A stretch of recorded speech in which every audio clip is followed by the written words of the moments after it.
नमस्कार दोस्तों, मैं हूं पंडित द्रोणाचार्य शास्त्री और आप देख रहे हैं मेरा अपना यूट्यूब चैनल धर्म संदेश। दोस्तों, आपके घर और परिवार में यदि कोई मिर्गी रोग से पीड़ित है और वो लंबे समय से बड़े हॉस्पिटल के, चाहे वो एमडी हो, डबल एमडी हो, पीएचडी, ऐसे कोई एलोपैथिक डॉक्टर के अगर आप चक्कर काट रहे हो, वहाँ पर जाकर के कोई भी इलाज आपका संभव नहीं है, तो उस न होने के पीछे बहुत सारे कारण हो सकता है। एक्चुअली इन बड़े हॉस्पिटल में डॉक्टरों के पास ज़्यादा टाइम होता नहीं कि वो आपके विषय में ज़्यादा डिटेल में जाए और रिसर्च करे, और यही है कि परिणाम स्वरूप डॉक्टर के पास आप चले गए, आपको उन्होंने एमआरआई या सीटी स्कैन या है ना ईसीजी या ईईजी करने के लिए आपको बोलेंगे, 2-4 चीज़ें रिपोर्ट।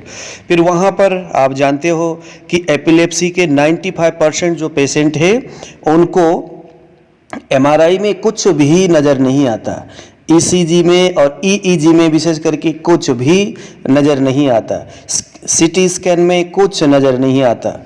तो ऐसे में डॉक्टर कहते भैया समस्या तो कुछ नहीं है, बस आप ये नींद की गोली खाओ, कह करके कुछ मेडिसिन उन्हें नींद की दवाइयाँ दे करके आगे भेज देते हैं। डॉक्टर को इससे ज़्यादा है नहीं, क्योंकि उसको फिर तुरंत दूसरे पेशेंट को देखना होता है, तो इससे पेशेंट हो जाते हैं परेशान। ऐसे ही कोई मरीज जो मेरे पास छत्तीसगढ़ से आए हैं, सारे डिटेल्स को आप इसको ज़रा ध्यान से देखिए तो आपको पता चलेगा कि डॉक्टर कहाँ गलती करते हैं। एक्चुअली डॉक्टर ऐसा नहीं कि इन चीज़ को नहीं जानते हैं, लेकिन उनको बस इतना होता है कि यार मिर्गी है, इसका मतलब ये ब्रेन से संबंधित रोग है।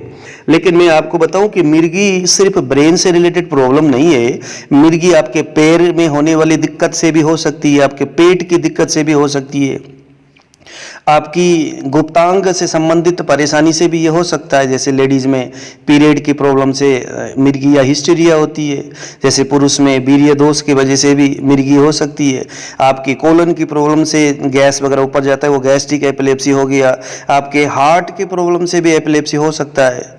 तो ये तमाम चीज़ें कहीं से भी एपिलेप्सी हो सकता है, तो किस वजह से हो रहा है सभी चीज़ें देखना बेहद ज़रूरी है। तो आइए ज़रा इस बहन जी के केस में मैं आपको बताऊं कि अक्टूबर 20 तारीख को मेरे से संपर्क में आए, उन्होंने सभी ये अपनी कहानी उन्होंने बताया, कहा एमआरआई सीटी स्कैन सब कुछ किया, बट वहाँ पर कुछ भी हमें समझ में नहीं आया। मैंने चूँकि मेरा आयुर्वेदिक ट्रीटमेंट का प्रोसेस है, तो मैंने आयुर्वेदिक तरीक़ा से रोगी को देखना है। मैंने कहा भैया ऐसा है, आप या मेरे पास आओ, मैं आपको अपना लोकेशन दे देता हूँ, अगर नहीं आ सकते तो कुछ मैं आपको क्वेश्चंस भेजता हूँ, उसका मुझे आप आंसर दे देना। यानी कि मैं रोगी को यहाँ से व्हाट्सएप से कुछ ऐसे पीडीएफ भेजूँगा जहाँ पर 40-45 तरह के सवाल है, उनके डायग्नोस करने का है ना, प्रश्न बहुत सारे हैं। आपका उम्र कितना है, कब से प्रॉब्लम है, किस वजह से, पेट में प्रॉब्लम है कि नहीं, आँखों में दर्द होती है कि नहीं, तो तमाम सवाल जब उसका जवाब उन्होंने दिया इस तरह से, जो उन्होंने ये लिख करके दिया है देखिए, तो ये तमाम सवाल इनके जवाब जब मैंने पढ़ा तो मुझे लगा कि यार इस लेडीज़ में ब्रेन में तो कुछ मुझे प्रॉब्लम लग नहीं रहा है, मुझे लग रहा है इनके कुछ हीमोग्लोबिन में प्रॉब्लम है, इनके ब्लड में ही कोई प्रॉब्लम है। फिर मैंने उनको हाँ जी आप जाके चेक कर लेना, आपका ब्लड चेक कराओ जरा, ठीक है। मैंने उनको कहा कि आप एक काम कर लो, जा करके आप ब्लड को चेक करो कि आयरन है कि नहीं, आयरन कितनी मात्रा में है, हीमोग्लोबिन किस हिसाब से है, ये सारी चीज़ें। तो मैंने उनको कहा कि भैया आप चेक करके मेरे पास आ भी सकते हो पेशेंट को लेकर के, नहीं तो आप मुझे रिपोर्ट यहाँ पर भेज देना। ये देखिए टुडे आज मेरे पास रिपोर्ट आया है। अब ये रिपोर्ट को जब आप पढ़ेंगे तो ये भाई साहब कहने लगे यार इतने साल 23 साल से ये परेशान है हम लोग, डॉक्टर ने कभी यहाँ अपना दिमाग घुमाया नहीं, और आज जो है डॉक्टर पास गया तो डॉक्टर भी कहता है कि यार ये इधर तो मैंने कभी ध्यान ही नहीं दिया। अब देखिए जरा इस लेडीज़ के आयरन देखो कितना है, 13 है, जबकि होना चाहिए 60 या 59 तक करीबन भी। तो आयरन की मात्रा देखो कितना कम है। जब शरीर, आयरन का काम क्या है, आयरन का काम हीमोग्लोबिन को बढ़ाना है, और हीमोग्लोबिन का काम क्या है, हीमोग्लोबिन हमारे शरीर में ऑक्सीजन को आगे की ओर लेके जाना है। तो यहाँ देखिए जरा इसका हीमोग्लोबिन, कोलेस्ट्रॉल वगैरह सब कुछ ठीक है। ये देखिए जरा इसका हीमोग्लोबिन, यहाँ पर इस रिपोर्ट को जरा ये देखिए यहाँ पर 6.8, तो कितना कम है, आयरन भी बहुत कम है, और हीमोग्लोबिन देखो कितना। ब्लड सेल देखो जरा, रेड सेल ब्लड का देखो जरा, ये भी कम है, ठीक है ना। तो यहाँ पर ब्लड में ही दिक्कत आ रही थी, शरीर में ऑक्सीजन की कमी यहाँ स्पष्ट मुझे समझ में आ रहा था। तो मैंने पेशेंट को कहा कि आप बिल्कुल टेंशन मत लो, क्योंकि इनका ब्रेन में कोई भी दिक्कत है नहीं, एमआरआई करने से बस पैसे की बर्बादी है। इनकी दिक्कत वहाँ नहीं है, ऑक्सीजन ब्रेन तक नहीं जा रहा है, और न जाने का कारण आयरन की कमी है, क्योंकि आयरन ही तो हीमोग्लोबिन को बनाता है या आगे की ओर उसको बल देता है। और हीमोग्लोबिन जब कम होगा तो वो हीमोग्लोबिन ही तो है जो कि हमारे सेल में, ब्लड के सेल में ऑक्सीजन को लेके जाने का काम हीमोग्लोबिन का है। तो आयरन के कम होने से हीमोग्लोबिन कम हुआ, हीमोग्लोबिन कम होने से सेल में ऑक्सीजन कम हो गया, और जब ऐसा हुआ तो मस्तिष्क में ऑक्सीजन की कमी हुई। तो फलस्वरूप रात में सोते वक्त ऑक्सीजन की कमी होने की वजह से ब्रेन का जो नस है वो स्तब्धित हो गया। वहाँ ऑक्सीजन की कमी होने की वजह से रोगी में बेहोशी आ गया, कभी कभी मुंह से झाग भी आने लगा। तो डॉक्टर ने इस रोग को यह कहकर के पल्ला झाड़ने का प्रयास किया कि भाई इसको कोई दिक्कत है ही नहीं, हमें कुछ नजर नहीं आ रहा, क्योंकि भैया एमआरआई में कुछ नजर आएगा ही नहीं, वहां तो नसों में कोई दिक्कत है ही नहीं। दिक्कत तो था इसके ब्लड में, आयरन की कमी थी। तो चूंकि एक बहुत सिंपल सा, देखने से ही लगता है कि लेडीज में शायद ब्लड की प्रॉब्लम है, हीमोग्लोबिन देखने से ही पता चल जाता है। लेकिन डॉक्टर के पास क्योंकि इतने लाइन में पेशेंट होते, सोचने का उनके पास टाइम होता नहीं है, चिरपट लेके आए होते, पर्ची लेके आए होते हैं, उनको जल्दी से जल्दी सरकारी हॉस्पिटल में उनको ख़त्म करना होता है भाई एक पेशेंट को फटाफट। वो बात भी नहीं सुनते, नाम तक नहीं पूछते, अच्छा मिर्गी है ऐसा करो, एमआरआई और सीटी स्कैन करो, भेज दिया, रिपोर्ट आ गया, हाँ जी यहाँ कुछ नहीं है, आप ऐसा करो, ये दवाई खाओ, खत्म हो गई।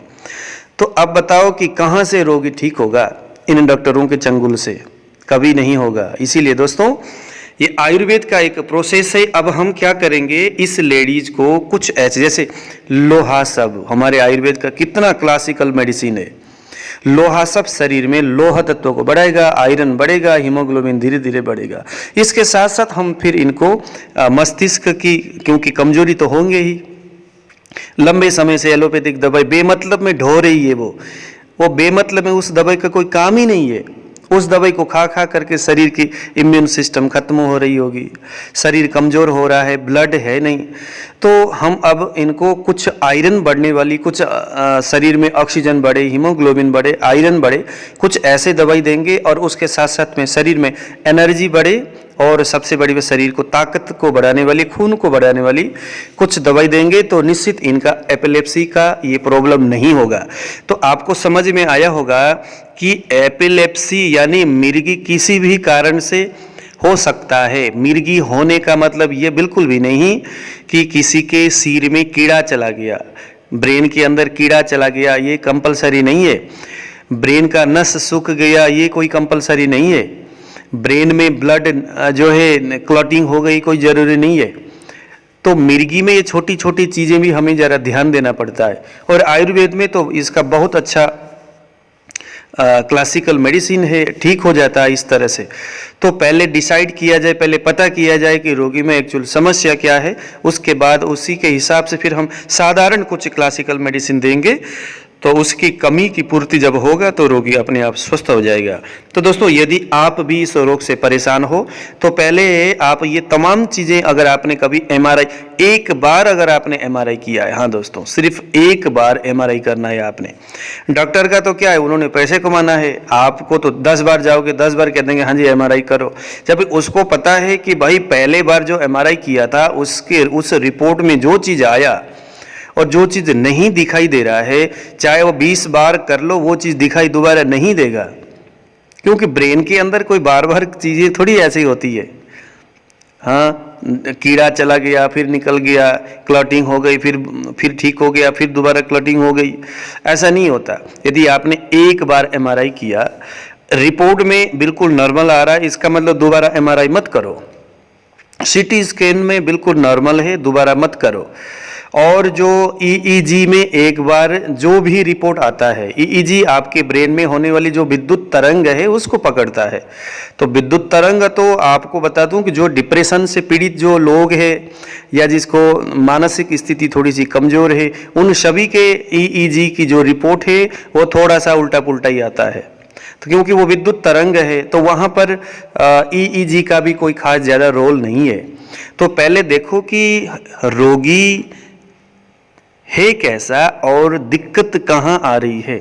ये नब्ज जब हम चेक करते, जब नाड़ी परीक्षण करते हैं तो भी ये सारी चीज़ें आ जाता है। यहाँ तो बिल्कुल स्पष्ट था, लेकिन वो डॉक्टर सरकारी डॉक्टर था, उसके पास तो पेशेंट ज़्यादा लाइन में आते थे। अब मुझे यकीन है, और यह जो पेशेंट जो भाई साहब है छत्तीसगढ़ से, अब इनको भी यकीन है कि अब यहाँ से आगे आयुर्वेदिक ट्रीटमेंट से लेडीज़ ठीक हो जाएंगे, क्योंकि जो प्रॉब्लम है, जहाँ से दिक्कत है, उस कड़ी को हमने पकड़ लिया है। तो दोस्तों आज मुझे दीजिए विदा। जय श्री राम।